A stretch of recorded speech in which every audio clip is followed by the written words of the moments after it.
Okay. Well, good morning, Cindy. This Good is morning, Miss exciting Janelle. to be connecting from Nebraska to Calgary, Alberta, the home of Yes, the Grey Cup champions, right? yes, they won yesterday. It was an exciting game. It's been a while since they've had a Grey Cup here in this city. And they kind of won with a nail biter, but good for Yes, them. Coming from they did. Nebraska, of course. It was an exciting game. Football, it Very runs exciting. runs in our blood. Yes, it So does. it's congratulations to you guys. Thank you. And today, what we're really focusing on for our little PEP chat today, one of our very first webinars, that my dear, dear friend Cindy, we have been through all kinds of life challenges together, which is really what PEP is all about, finding those special women in your life that you share those times and get through them. And more than just get through them, you look back and find some very positive things about friendships and the value of those friendships for sure, the value of women in our life, but mostly the value of very positive women, women who listen when things are tough, but none of us get anywhere by holding on to all of the anger, as Cindy has kind of talked about through whether it's diagnosis of cancer or other challenges. It does you no good. So she's gone the whole gambit from experiencing that to, at this point, a new stage in her life of starting a business. So let's go ahead and begin with Cindy telling us a little bit about, well, approximately what, Cindy, 5 years ago, you were diagnosed Yes, with cancer. yep. Tell us a little 2009. of It was your story. actually it was 5 years ago exactly. This October 24th that I noticed a lump and thought it was strange, but didn't think there was any. I just didn't think there was anything about it. I just thought, oh, just a lump. And when we had it diagnosed, everything was done very quickly. It was Monday that I thought I would go to the doctor. I think Janelle, we spent Saturday night together playing We games that did, night, and exactly. that Doing night I just a found. little bit of shopping. I don't know. I mean, that was kind of a rare occasion that we were out shopping with our when our guys were gone, but go Yes, ahead. yep. We shopped till we dropped, and then played games all night, and that was the night I found the lump, and so I thought to myself, I'm in a strange land. I had moved from Canada to the United States, and I was in Houston, Texas, and didn't know anyone there except for Janelle and a couple of other girls, and one of them had told me about a doctor that she quite liked, and so I thought I'll phone her in the morning and just see if she can get me in sometime this week. And it was quite a week. That morning, Monday morning, at about 5 o'clock in the morning, my mother phoned and told me that my father had passed away that morning. And I needed to get Right. home back to Canada as quickly as possible. I am the only girl, and I wanted to be with my mom. But something kept saying, get into the doctor first. So I picked up the phone about 9 o'clock in the morning, and I phoned this doctor that I had never seen before, and I just found her in the paper that I'd been told of, and told her that I had found this lump. And she said, when can you come in? And I said, well, when? And she said, can you come in this morning? So she booked me, and 1 hour later, I'm at the doctor's office. Um, they did quick little the ordinary little tests when you go in, your blood pressure, all that good stuff. And the doctor came in and looked, and she said, your blood pressure is very high. And I said, well, I need to go to Canada. My father just passed this morning, but I found this lump, and I thought we'd better check it. She did her thing, and she came back into the room and said, Cindy, we need to do a mammogram on this. We need to do it quite quickly. And I said, gee, I have to leave. Can we do it when I get back? She said, no, it needs to be done quickly. So I I told her I got to leave. She said, if I can do this fast, will you wait? I said, absolutely. So she came back into the room and she said, how about tomorrow morning at the hospital, 8 o'clock? Can you be there? And I said, absolutely. 8 o'clock in the morning, I'm at the hospital. And they did the mammogram, then came out and said, well, we need to do a scan. Okay, and they did that immediately. So we did the scan. And they just finished doing the scan, and the doctor came in and said, we need to do a biopsy, Cindy. And I go, really? Still not at all worried. I wasn't worried. I just didn't think there was a problem. And I said, I gotta leave. When are we gonna do this? He looked at his nurses and he said, what's my week look like? And she said, you are totally booked up this week.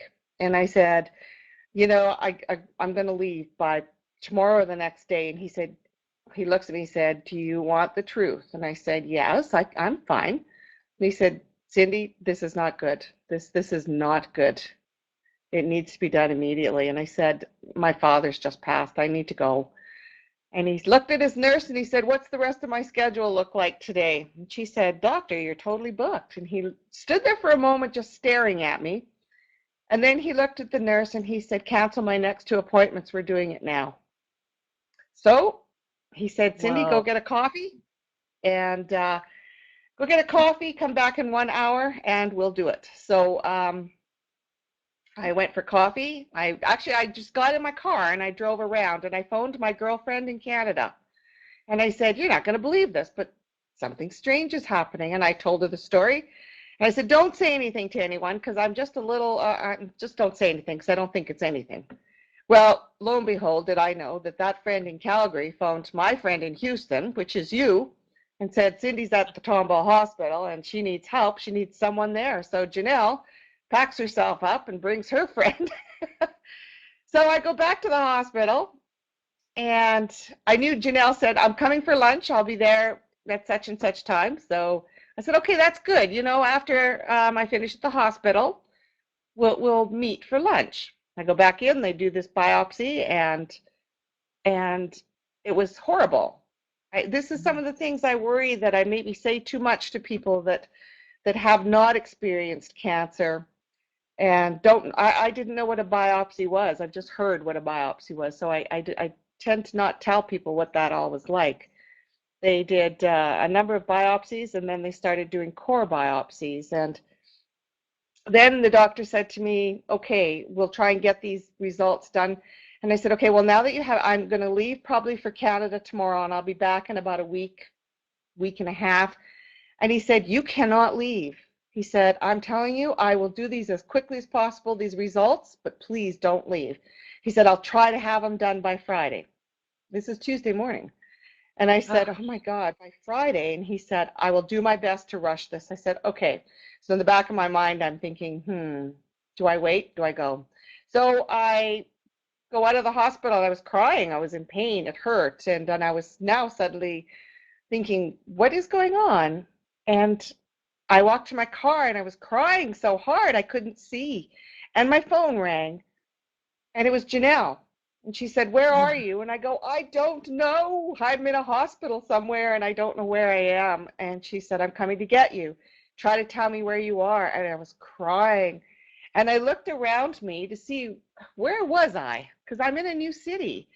And I looked and I said, it's the tallest building in the town.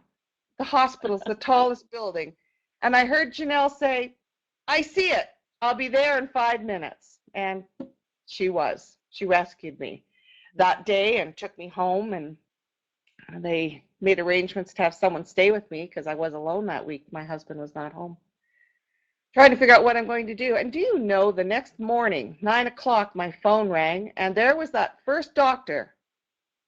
She was phoning and saying, Cindy, we have your results from the hospital. Will you come in? So I said, sure. 2 hours later, I'm back in the doctor's office on Wednesday morning. And I'm sitting there and in come 2 of my friends again. I didn't tell them. I think I had told the girlfriend in Calgary again. She said she's at the doctor's office. So as I'm sitting there, in walk my friends. And I said, what are you doing here? And they said, we're just going to sit with you. And I was like, wow, amazing. I go into the doctor's office And she walks in with her notes, and I'm sitting and waiting. She walks in and she sets her papers down, and she walks to me and she sits down and she takes my hands, and she started to cry. And I looked and I said, "Oh my God, do I need my girlfriends in here?" And she said, "Do you have someone here?" And I said, "In the lobby. My girlfriends are there." And she says, "I'll get them." So they went out there, dragged two of my friends in, and they sat holding my hand as the doctor told me that I had cancer. It was serious, and that I could not go to Canada. It needed to be dealt with immediately, immediately. So she gave me the opportunity to figure out which hospital I wanted to go to. There were two, and one of the options was MD Anderson Cancer Hospital in Texas. And we went for lunch. We all went for lunch. And I remember sitting there going, which hospital do I go to? I don't know where I am. And Janelle, I remember you started making phone calls. And you got off the phone after talking to a couple of people, and you said, "Cindy, apparently general consensus is MD Anderson. You have to go there." And I said, "Okay." So I phoned the doctor and said, "MD Anderson is the hospital." And she said, "You've made a good choice." And that's when it started. I told her that I did have to go to Canada, and I was going to leave Friday morning, and she made me promise I would be home Tuesday morning because they had me booked and ready to go at MD Anderson Wednesday. So that began the journey. It Wow. was very fast. Wow. Yeah. No kidding. I mean, that's exactly what goosebumps here, as you tell that story, and it's so poignant. Just I mean, one day everything is absolutely fine, Everything fell, and it fell all of a apart. sudden, yeah, your Mhm. world fell apart. Yeah, and So after staging, they found out that the cancer was, the doctor told me it was stage 4. And MD Anderson had a program, and I wanted to be on that program really bad. And she said, if you were stage 4, you couldn't be on the program. And I said, "Are you sure it's 4?" And she said, your ribs have some shadowing on the ribs. And I said, "Well, I'm actually from Canada, and we do a lot of tobogganing and winter sports, and it could very well be that I've injured my ribs somehow, and that's just an old injury." And she goes, "Could it be?" And I said, "It really could." And she goes, "Well, why don't we go with stage 3.8?" And I said, 3.8 wow. sounds good. So we were trying to get on the program, and And that 3.8 and is what. that program proved to be real heaven sent, didn't it? What was Yeah, that program? Can you tell us a little bit about it? I can't remember what it was. It was they were studying the type of cancer, the HER positive cancer, and put me in as patient number 54. And I didn't end up getting directly on the main program, but they worked with me with other programs that they had, and I had a team of doctors, several teams. I never ever saw one doctor. I always saw two or three. Yeah, did a lot of Wow. things, a lot of experiments, a lot of testing. I did a lot of programs for them that probably won't benefit you and I in our lifetime, but it would probably benefit our daughters or our granddaughters, some of the Wow. experiments that I did do. So, but we're here But today, and I'm 5 years you're later, pretty cancer free. convinced, yeah. You're pretty convinced Cancer. that some of those experimental things were instrumental in your recovery. Do you think Absolutely, that's true? absolutely. Okay. Amazing hospital. Yeah, and I just kind of Wow. feel that the whole journey, I feel like I made with God, with His hand on my shoulder. There were so many little things that happened that were miracles, strange Wow. things that somebody So that else was in was charge. one of your strengths, without a doubt, was your faith. Is that Hmm. true? Yes. Yeah, it became much stronger, much stronger. My days suddenly changed from being caught up in a whirlwind, some of the world's thinking. You turn on the TV and the media is worried about the latest fashions and your home decorating, and all that fell by the wayside. That stuff no longer made a difference. I found that just seeing the blessings in every day rather than burdens. I didn't really want to see the burdens. I didn't want to see the burdens, just blessings. And Yeah. that's that's how I made it through. The doctor said to us what she was going to do and everything that was going to happen. And my husband said, "What can we do?" And she said, "Well, you can listen to your body." And this is something for everyone to take up heed to. She says, "When you are tired, sleep. We don't listen to our bodies. And when you're tired, something needs to be repaired. So if you need to sleep for an hour or 15 or 10 minutes, take it, have that sleep. Always sleep whenever you need it." I said, "I will do that." She said, "Eat only the finest of foods. Eat the best foods you can, Mm. healthy foods." I said, "Okay, I will do that. I will do that. What else?"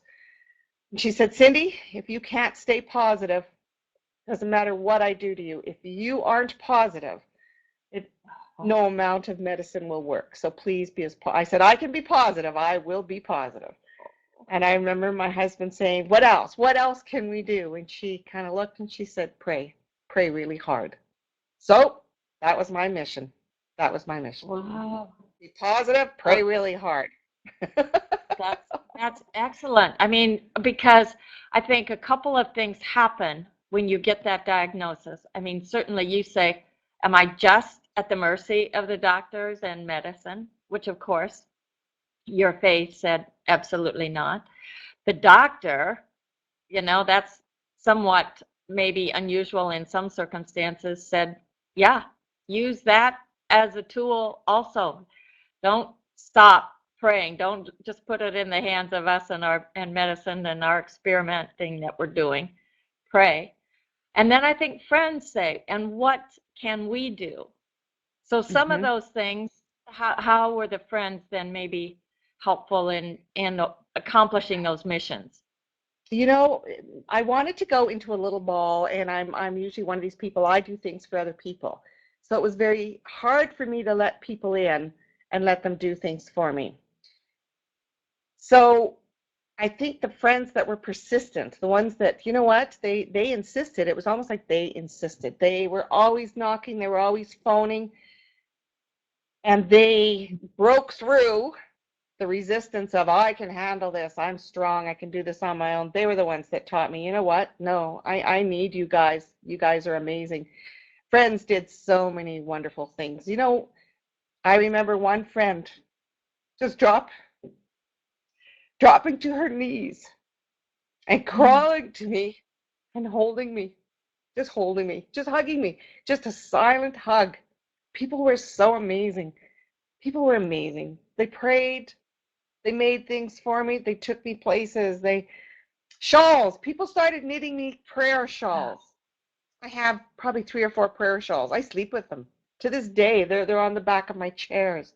I gave a couple, 2 of them away to other people that were having cancer, and they got through it and gave them back to me. And friends were amazing. Friends were amazing. Wow. I I honestly, I know. recall, I think I may have a picture of one of these, but I recall coming to your place, and when you speak of friends and what they did, let me see if I can find that one. Oh, this one that's on the screen now. Um, can you tell us a little bit about that? That was from some friends that stopped in, right? Yes, it was one of the friends. A lot of people, I think what happened was they were so shook up and shocked that this was happening. They just didn't know what to do. And this particular friend made Christmas decorations because we were getting close to the Christmas season, and they were all pink. And they had all the, you can see there how she had designed it all with all the sparklies, and she put hope on it. And she actually even put them in a little box. And it was a little pink box. It was one of those little Chinese delivery Takeout, boxes. Chinese Takeout box, takeout. yes. Yeah, And yeah. she put tissue in it, and she brought me, I believe it was 8 of them she brought. And she said, "Cindy, I just want to give these to you." She said she didn't know what to do, and this was her contribution. She made me a bag of them, and they were for me to give as gifts to my girlfriends when they did things for me. So when someone brought me a lunch or took me somewhere, I had a little gift to give them. And this is what I handed out to friends. How kind was that? She bought me Um, gifts to give to friends because I wasn't well I enough to even, that's the last thing Oh, I would have I thought of. remember, I mean, just being, stopping in to see you and going home with that. And for one, it's like, what? That's not how it's supposed to be. We're supposed to take things to you. But to this very day, of course, every time you put up your Christmas decorations, there is that ornament. And Yeah. and throughout that whole time, particularly that year, but through all of the next years as you were still going through a lot of treatments, um, every time you hung that ornament, it was we thought of you, we thought of that ugly disease, cancer, but you can't get past it without hope. Hmm. So that was amazing. That was It was. amazing. Yeah, the things And didn't people some think of. friends come and decorate your tree? Didn't do I remember that you got these Yes, they wonderful did. decorations? I had a girlfriend, it was Lana, came from Canada. She flew down from Canada to Houston, Texas. Tomball is where we were living. And she came and a couple of the girls got together and they decorated my home for Christmas that year. I laid on the chaise lounge in the living room while I watched them put my tree up and decorate my home. They did a beautiful job. They did a beautiful job. It was my first Christmas with cancer, and my family was coming home, and I had actually, with the one girlfriend, Lana, we had gone to the store and I had seen these beautiful decorations there, and it stunned me how gorgeous this was. And I ended up buying almost every decoration that was on the tree and brought them home. And I said, I think this is my last Christmas with my family, and I want it to be special. So I spent way more than I ever should have on Christmas decorations, and they decorated my home, and it was beautiful. And I wanted my kids to remember that last Christmas as beautiful, and they did a beautiful. It was beautiful, Oh, but that wasn't my last Christmas. absolutely. And where did those decorations show up down the road? Oh my goodness. They were stunning decorations, beautiful turquoise and a light greens, and they were poinsettias. And you just, if you've been down to Texas and you see how they decorate, oh my goodness, that's what these decorations were. So when I finished with these decorations, I asked them to separate the beautiful flowers and decorations and put them in a separate box, because if my daughter ever got married, I wanted to be able to have something to contribute to the wedding. And I said, pack these beautiful flowers up, and they're for my daughter's wedding. So at least I have something that I've contributed, because I didn't think I'd be there for that wedding. So they were packed up and put with Lindsay's name on them. And interesting as it is, 3 years later, Lindsay did get engaged, and she was at the house in Houston. And that morning, she crawled into bed with me and she said, Mama, do you remember those beautiful decorations you had for Christmas? And I said, Yes, honey, I remember them well. And she said, Do you think I could use some of those for my wedding? And I said, Come with me. And I took her and we went upstairs into the attic, and I pulled the boxes out and there was her name on it. And I said, Honey, these are for you. I put them away 2 years ago for you. So those were the flowers she used Oh, for her wedding. oh my God. I mean, it Yeah. is just, yeah. I mean, I think the stories, and of course, um, possibly over time, some of them are, oh, I don't know. They're never, not that it's easier to tell, but you just realize how much was out of your control. Yes, And absolutely. And I think back, I did talk to God um, at at that year, and I asked him. I said, God, please, if you could just keep me alive long enough, all I ask is that I see my daughter get married, and please let me see my son graduate. That's all. If I could just see those two things, that's all that would matter. Yeah. And I got to see both of them and more. I just had a yeah, grandson that was born 5 years, yeah. 5 months ago. So I'm Oh, so grateful. I am so oh, grateful. without a doubt. And, as you talk about those friends just surrounding you, I think your Houston friends, um, I ended up moving away shortly. I mean, probably within a month after your diagnosis, we bought this house and ended up moving. But the friends that would show up and bring coffee for you, and Well, I mean, I just, Janelle, I also remember those long trips you made to my house and stayed with me. Friends just, they were there. They were so, I look back and I'm amazed at the power of girlfriends, like getting together. And a lot of times you didn't do it single-handedly. You would get together and do things. The next thing I'd know, you'd have 4 or 5 people over doing things. And the power, the strength of those girlfriends getting together and doing things together. I think you guys must have got together and had little talks about what we can do next. And it was amazing. I know, but There's some through all pictures of just that, showing here. I needed yeah, to get a wig. I was yeah. starting to lose my hair and I was so scared, so scared. And my girlfriend said, not a problem, we're taking you. And I wonder how you guys dealt with that. Like as hard as it was for me, there you were helping me put on wigs and there we And go. love this new do, remember? Yes, But I yeah, think we would get in the car afterwards, of course, and this is probably true for anybody who's been there, for a friend. You get in the car and you just lose it, and the feeling of helplessness of saying, wow, you know, one, you want to totally be in denial and say, no, no, no, she's strong, she's going to get through it. But, also knowing the reality, as I'm sure every single day you had that back and forth of, okay, I'm going to stay positive, but oh, I'm so sick, oh, I'm so tired, oh, I'm puking, oh, I'm whatever. It's like, how in the world you do that? But um, I guess that's that feeling of helplessness really is like, tell us, what can we do?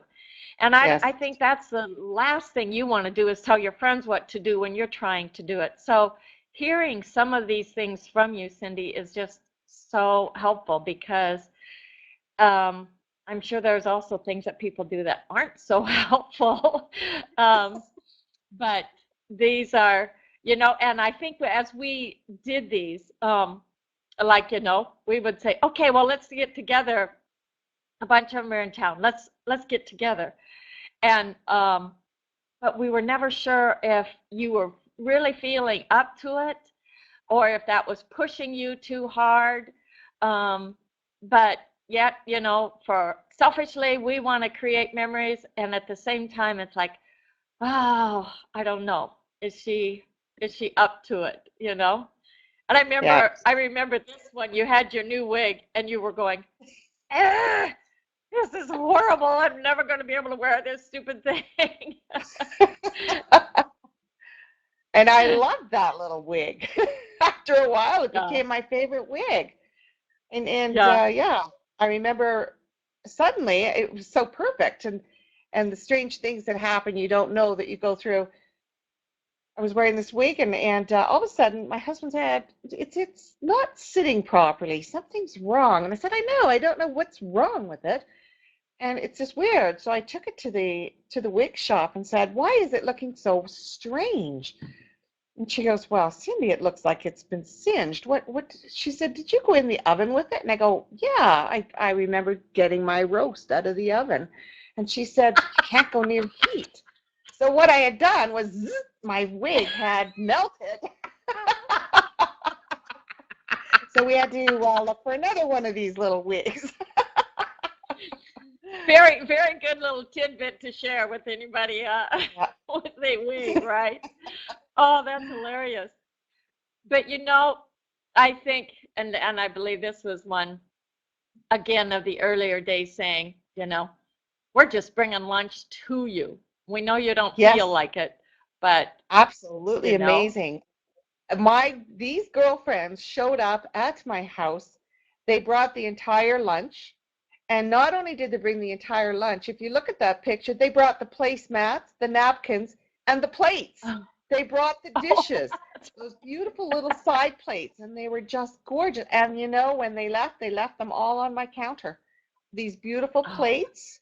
And to this day, I have those plates in my cupboard. And in the evenings, if I'm by myself, I'll create my little sandwich or my little snacky on my little plate. And I remember this day. I remember these girls coming together for me, and everything was they cried with me, they laughed with me, they wanted to know exactly what was going on from day to day. They would check in. They knew from day to day. They were rocks.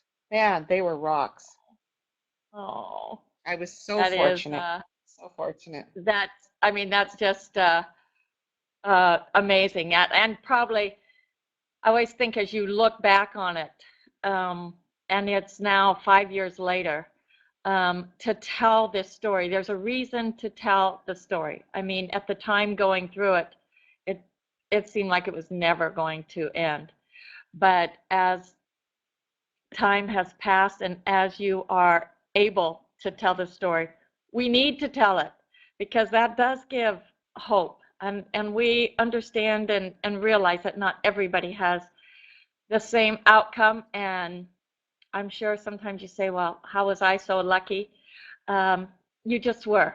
And your job Mhm. now is one, to tell the story, but two, to live a life that's full of rejoicing and giving credit to, the your faith that you believe is so powerful in getting you to this point.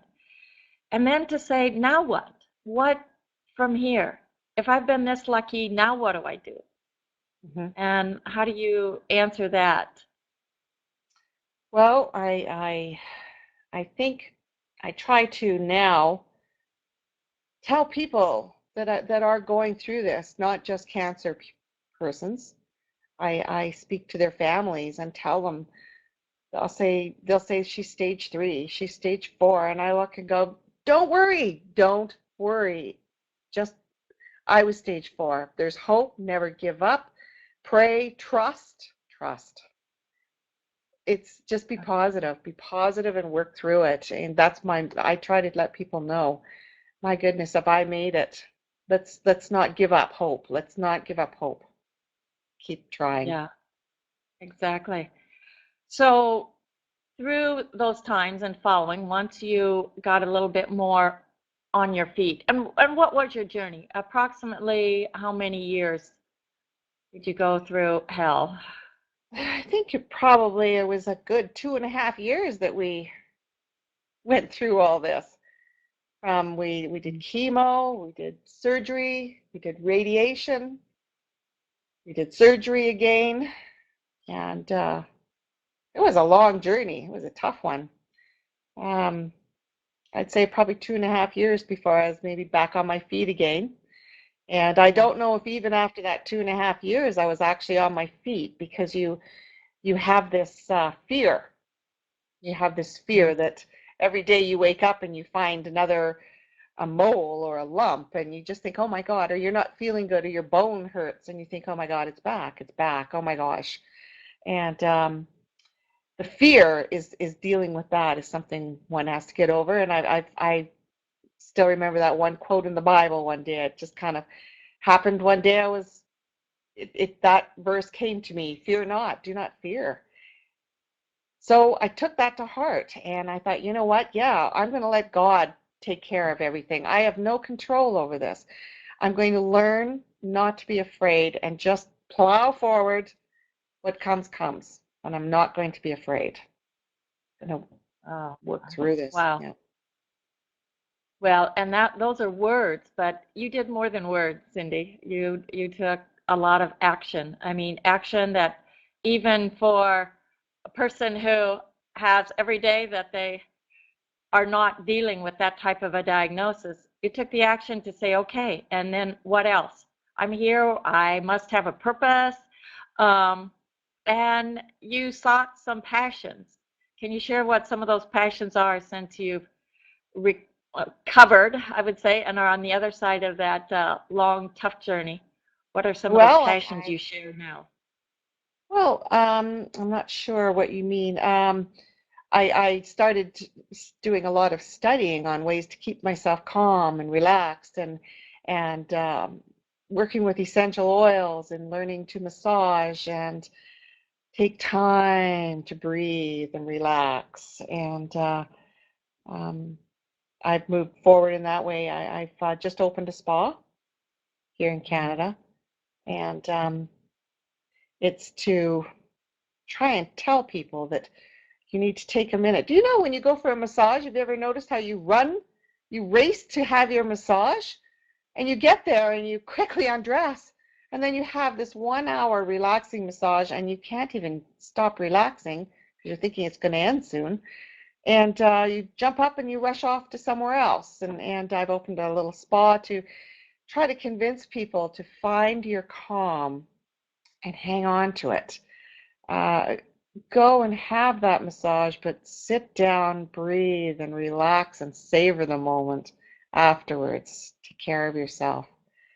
Be relaxed. That is so, I tell you, I never actually thought about that, let alone experienced it um, until we did that this summer. And Yes.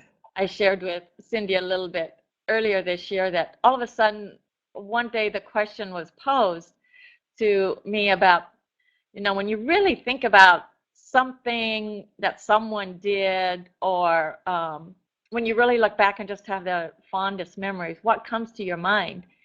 And all of a sudden, it was like, oh my gosh, remember that one day where, which actually was more like 2 days or so, but when we decided, okay, don't schedule anything. I'm in Calgary. We are going to go and just have a day, and we're just don't plan to be back till late tomorrow night. And it's like, oh, well, this sounds fun. And we went to a spa, and it was incredible. And they did that type of a treatment, and Yes. you finished, and you just sat there afterwards. And then, of course, what I think you have mentioned several times just this morning, and that is that, stop, just be still and know. Just be still and let positive things come to your mind. All of the sources of your strength come and take over. We Hmm. experience that at that spa, and it sounds like that is one of the premises for Liza May Day Spa also, is that when you finish, you don't have to rush out into the world.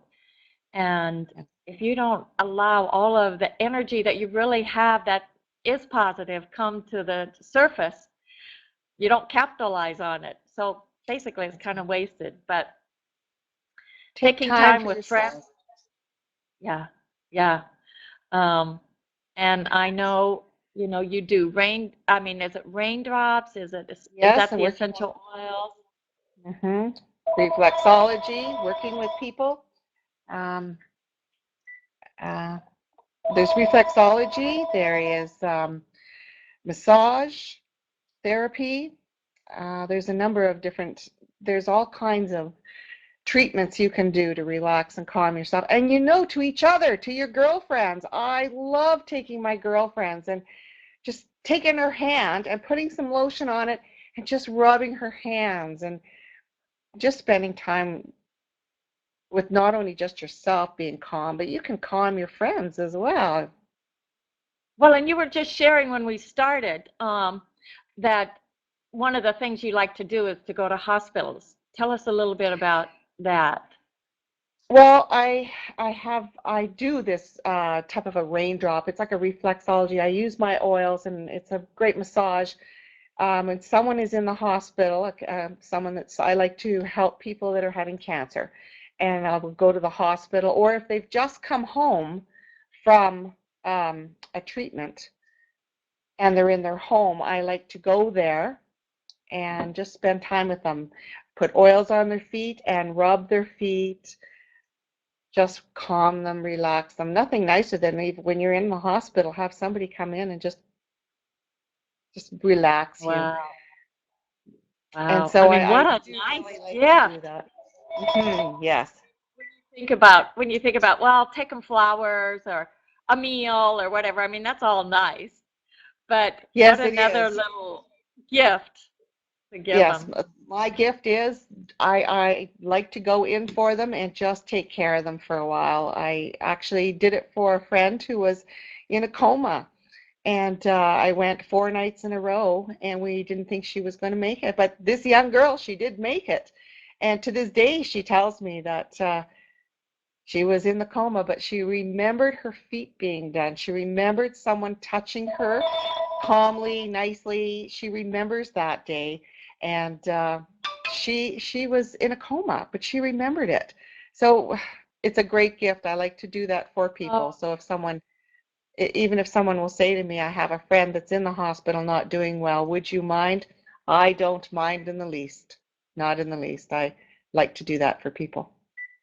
well, that just epitomizes exactly what I think the message we're trying to get out there. One, to have the positive attitude, certainly, to get you through the tough times, but it doesn't end once those times get over. How do we keep carrying it on? And whether it's mentoring or sharing via that experience, those experiences then can be so helpful to somebody Yes, else going through it. passing it on. The power of women.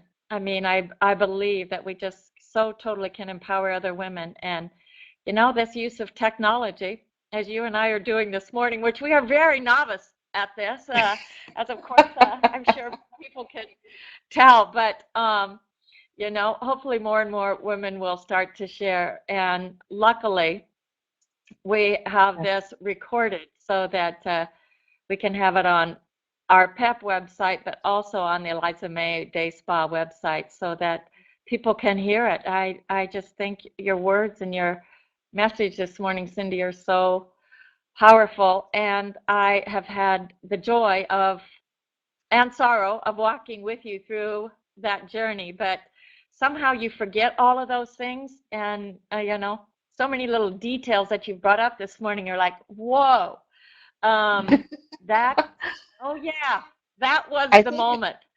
yeah, yeah. I think what I've learned a lot here as well is we all have a hard life. There's something going on in all your friends. You may not know it, but the person you see on the street, they're going through something. And Mhm. I just think that we need to learn to honor everyone you see. Give them a smile. You may not even know that person, but just that smile that someone gives you, you're giving them a gift. You're Yeah, honoring them in a way that yeah, that little smile might just boost them. Just boost them. well, very, very well put. I mean, it does not take a lot to make Mm-mm. someone else, to literally touch someone's life. That whole thing, it's not about what you said or did, it's how you made them feel. And Yes. and that becomes our job, our mission. And thank you so much It's a for whole everything new you're doing to meaning, carry whole that new on. meaning to the Oh, word yeah. girlfriend. No, That's what yeah, I've learned. exactly. Exactly. And those treasures that have been, I mean, there's no way. I'm in Nebraska, you're in Canada. How do we connect? And then we both end up in Houston, which of course, I mean, we love our friends in Houston, but we're really glad we're not in Houston. Right? Closer to grandkids, closer to family. And I Someone. think that too was one of the action steps you took, as difficult as it was, Hmm. and as many hurdles as you had to overcome. You knew you needed to get back to where your family was and where you felt those vibes, those Yes. positive vibes. So Yeah, you made, life becomes a whole new meaning. It's a whole new experience. Things yeah. that were important to you before suddenly become none interests. You have no interest in them. You find you're downsizing. People would say, "Oh, I love that lamp," and I'd wrap it up and say, "Take it home with you." You you you learn what's important, and it's not the things any longer. It's not the things. It's the people in your life. It's your family. It's that's your journey. That's your journey, Oh, not the things. Yeah. Well, there's nothing that could say it better, and I'm so appreciative of you taking this time and continue doing the great things you're doing. And I am coming to that spa and staying for a long time. So have that fireplace going. And Yes. yeah, Well, maybe, can you bring in your we will own be here. little. I'll be here waiting for you, and I will help you find your calm. Oh, thank you so much. And thanks for sharing. And thanks, PEP ladies, for tuning in and being a part of our very first webinar. And we will be doing this more often and keep making a difference in other women's lives. Thank you, Cindy, so much. Thank you to you too, Gina. Bye. Bye-bye.